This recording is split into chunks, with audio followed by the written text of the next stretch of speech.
Seja bem-vindo à AFIA GO Papers. Aqui a gente te ensina como se manter atualizado em ginecologia e obstetrícia, mesmo que você tenha pouco tempo para estudar. Eu sou o Jader Burtê, sou ginecologista, editor-chefe aqui da GO Papers. E eu vim conversar contigo hoje sobre um tema super desafiador, um tema que eu gosto bastante dele, porque esses temas que nos desafiam, que a gente ainda não sabe bem, que ainda falta muita coisa para a gente descobrir, né, e para a gente estudar, são aqueles que nos instigam, né? Nós médicos, já dizia, né, Melanie Klein, que nós médicos somos criaturas muito curiosas, né, e que gostam de investigar, que gostam de descobrir as coisas, e é exatamente isso, quando a gente fala de vaginite aeróbia, que é uma entidade, na verdade, nova, se a gente for olhar na linha de tempo, né, de ciência, a vaginite aeróbia é uma condição descrita, né, primeira vez aí que falaram sobre ela foi lá nos anos 50, mas depois é que ela se estabeleceu, depois dos anos 2000 é que se reconheceu, né, esse diagnóstico como um diagnóstico realmente existente, estabelecido e que merece muito cuidado e muito mais estudo ainda para a gente entender cada vez mais sobre ela, para a gente melhorar a qualidade de vida das nossas pacientes.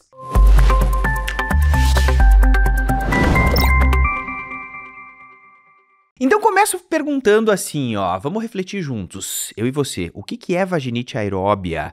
E se a gente for falar também, extrapolar para vaginite inflamatória descamativa, né? O que significa isso? É uma condição rara, né, de substituição daquela microbiota vaginal normal. Lembra que a microbiota vaginal normal, ela é composta de lactobacilos, ela é uma microbiota lactobacilar.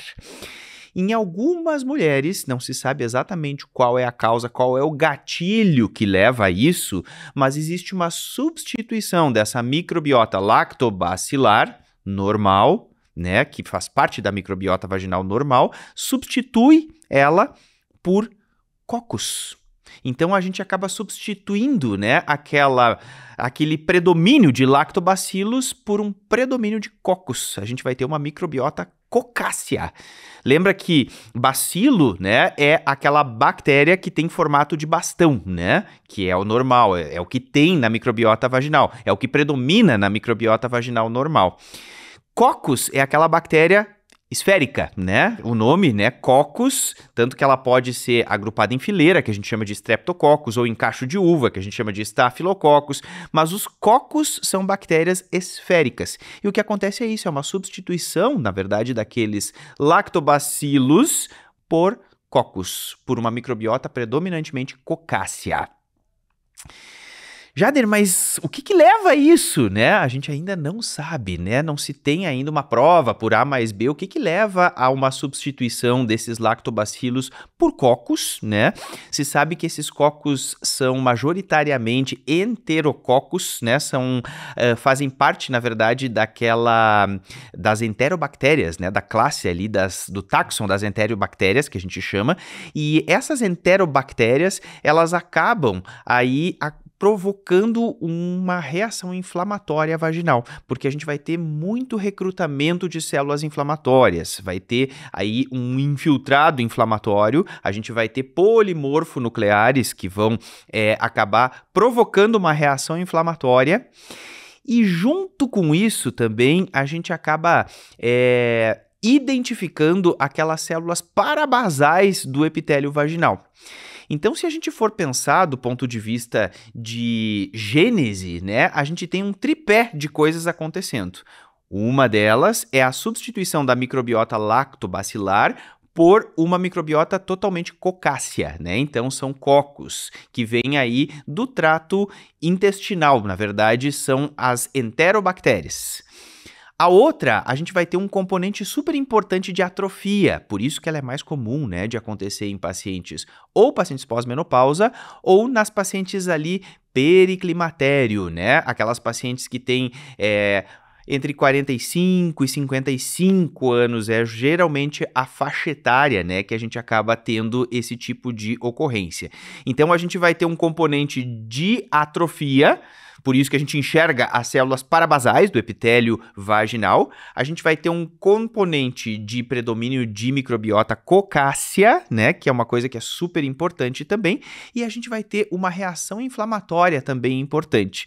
Tanto que quando a gente analisa a lâmina, né, a gente vê vários polimorfonucleares. Então é um tripé, né?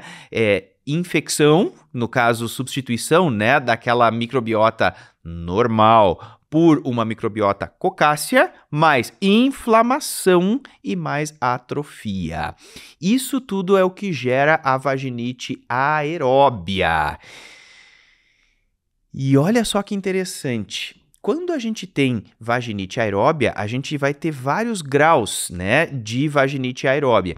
E essa vaginite aeróbia, ela acaba tendo alguns graus que a gente vai ter predomínio do componente inflamatório, a gente vai ter alguns que vai ter predomínio do componente de atrofia. E a gente também tem aquelas pacientes que vão ter uma reação inflamatória muito grave, muito importante, e a grande maioria, na verdade isso é um pouquinho de divergência na literatura, né? Mas a grande maioria dos autores, dos estudiosos, consideram que o estágio mais avançado de vaginite aeróbia é o que a gente vai chamar de vaginite inflamatória descamativa. Então, vaginite inflamatória descamativa seria o último estágio, né, da vaginite aeróbia, aquela paciente que realmente ela tem aí os três componentes muito fortes, né, inflamação, infecção e atrofia, e quando ela tem uma reação inflamatória super importante, a gente vai dizer que é um estágio mais avançado, portanto, o estágio mais avançado de vaginite aeróbia corresponde a esse diagnóstico, a esse quadro que a gente chama de vaginite inflamatória descamativa. Jader, como é que a paciente chega para mim? Consultório, ambulatório, posto, tô lá no posto. Ó, vou te desenhar o cenário clássico. É uma paciente que tem seus 48 anos. Essa paciente chega dizendo assim, ó, eu tô com corrimento. Aí a gente pensa, tá bom, como é que é o corrimento? Tem cheiro? Não, não tem cheiro. Tem coceira? Não, não tem coceira. Mas assim, é amarelo, é feio, né? Às vezes, né, a paciente diz assim, até tem um pouquinho de odor, um pouco de característica de odor, mas não é aquele odor característico da vaginose bacteriana. Porque na vaginose bacteriana a gente tem anaeróbio, né? A gente tem aí Gardnerella, a gente tem Mobiluncus, a gente tem Sneatia, a gente tem Leptotrix, a gente tem Prevotella. Então tem vários agentes, né, de bactérias, várias bactérias anaeróbias que podem causar a vaginose bacteriana, e quando essas bactérias fazem o seu metabolismo, elas liberam, né, putrescina, cadaverina, trimetilamina, que são as diaminas aromáticas, e isso faz com que a gente sinta o odor, né, aquele odor característico de anaeróbio, que lembra peixe. Então isso é vaginose bacteriana. Já na vaginite aeróbia, a gente não tem isso, né? A paciente até pode experimentar um mau cheiro, mas não é nada a ver, não é comparado, né, àquele mau odor que a gente percebe na vaginose bacteriana. Então é bem diferente. E o corrimento, ele é amarelado, ele não é cinza, né, como é a vaginose bacteriana. Puxa, Jader, mas e como é que eu vou fazer o diagnóstico disso? Gente, não tem como fazer o diagnóstico se tu não fizer a propedêutica total, completinha, né? Precisa fazer a propedêutica completa. Essas pacientes, esse caso clínico que eu te descrevi, de uma paciente com 48 anos que tem essa queixa, a gente tem que pensar na possibilidade de vaginose bacteriana, que é a vulvovaginite mais comum, com certeza a gente tem que pensar. A gente tem que pensar até na possibilidade de uma tricomoníase, paciente é sexualmente ativa, tem que pensar, né? Tem que pensar também em candidíase, até nas cervicites, né? Naquelas bactérias que causam cervicites, como, por exemplo, a clamídia, o gonococo, o Mycoplasma genitalium. Essas bactérias também podem provocar esse quadro clínico. Então, se a paciente é sexualmente ativa, tem que pensar em tudo isso. Por isso que é um diagnóstico super difícil de fazer vaginite aeróbia, porque a gente tem que excluir primeiro todas essas outras que são mais comuns. Jader, e como é que eu vou fazer essa exclusão? A gente vai pedir, então, os exames, né? O painel para as infecções sexualmente transmissíveis é super importante solicitar, porque a gente tem que excluir as causas de IST primeiro, e a gente vai fazer a propedêutica completa. O que é propedêutica completa? Quando você fala propedêutica completa, a gente está falando sobre teste do pH, a gente está falando sobre o teste das aminas, que é o whiff test, né, que é aquele teste do odor, e o principal, gente, o que é imprescindível, o exame da lâmina. Tem que olhar a lâmina, não adianta, você não vai conseguir fazer diagnóstico de vaginite aeróbia sem olhar a lâmina. A lâmina, ela vai ser imprescindível, é questão fechada, assim, ó. Precisa fazer microscopia para definitivamente a gente chegar nesse diagnóstico. Então, a gente só vai conseguir chegar nele, né, depois que a gente faz a microscopia. Mas é muito importante excluir primeiro, né, as causas principais. Por que a gente fala em excluir ISTs? Estamos falando de uma paciente sexualmente ativa, então sempre pedir, né, o painel de ISTs. Segundo ponto, o que a gente vai fazer na propedêutica? A gente vai fazer o teste do pH. No teste do pH, a gente vai ver assim, ó, se essa paciente não tem um pH mais alcalino, né, do que o normal, e a gente vai ver se essa paciente, no teste de whiff, ele vai ser positivo ou negativo. O teste de whiff, a gente tem que pingar o hidróxido de potássio, né, coleta uma amostra do corrimento, pinga o hidróxido de potássio e vê se você sente o odor. Se for positivo o teste de whiff, estamos diante de uma vaginose bacteriana. Bom, simples assim, né, teste de whiff é vaginose bacteriana. Tá, mas e se ele for negativo? Opa, aí aumenta mais a tua chance de ser uma vaginite aeróbia. O que eu vou encontrar na lâmina na vaginite aeróbia? Olha que interessante, gente. Primeira coisa são as células. A gente vai olhar as células e a gente vai ver um predomínio de células parabasais. Então, a gente enxerga aquelas células parabasais ali do epitélio vaginal. Tá, mas isso era para eu ver numa paciente de 48 anos? Não, né? 48 anos, uma paciente que está estrogenizada, não era pra gente ver, né? Era pra gente ver células do epitélio superficial, né? Aquelas células que descamam, né, do epitélio superficial ou até intermediário, não é pra gente ver parabasal. Se você enxerga a célula parabasal, opa, eu já tô tendo aí uma vagina, né, que teve uma perda dos epitélios superficial e intermediário, camada superficial e camada intermediária. Se eu tô vendo na lâmina, né, célula parabasal.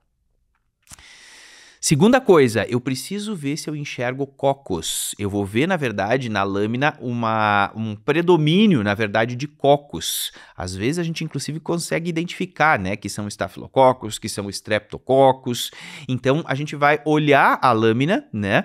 O próprio streptococo do grupo B, que é o streptococo agalacti, ele pode dar, né, vaginite aeróbia e vaginite inflamatória. Então, quando substitui, né, completamente pelo streptococo do grupo B. Então, a gente vai olhar e vai ver esse predomínio de cocos na lâmina quando a gente está analisando, quando a gente está identificando. E a grande característica é que a gente vai ter célula inflamatória. A gente vai olhar e vai ver um monte de leucócito, um monte de célula inflamatória, especialmente polimorfonucleares. Neutrófilos polimorfonucleares a gente vai enxergar na lâmina. Puxa, então quer dizer que eu vejo componente de atrofia, porque eu vejo célula parabasal, eu vejo componente de cocos, né, enxergo os cocos, e eu também vejo muita inflamação nessa lâmina. Esse vai ser o desenho, né, de uma lâmina clássica de vaginite aeróbia.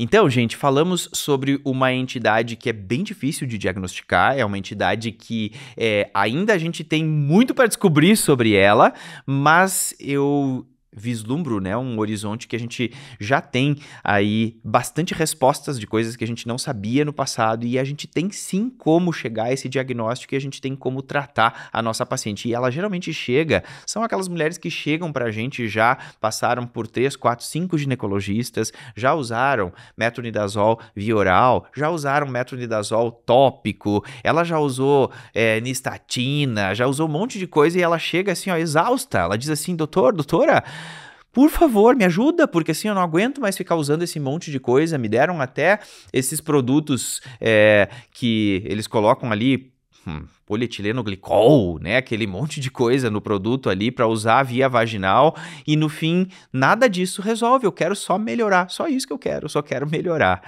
Então a gente precisa sim fazer o diagnóstico e precisa sim saber o que fazer para melhorar o cenário dessa paciente. Então eu te convido para entrar na nossa área restrita do aluno, que ali a gente vai falar um pouquinho mais aí sobre o diagnóstico, especialmente da vaginite inflamatória descamativa, né? E a vaginite aeróbia por si só, né? Que é a grande entidade que a vaginite inflamatória faz parte. E vamos falar também sobre como ajudar essa paciente. O que a gente, como ginecologista, pode fazer para tratar, para ajudar essa paciente e resolver esse cenário.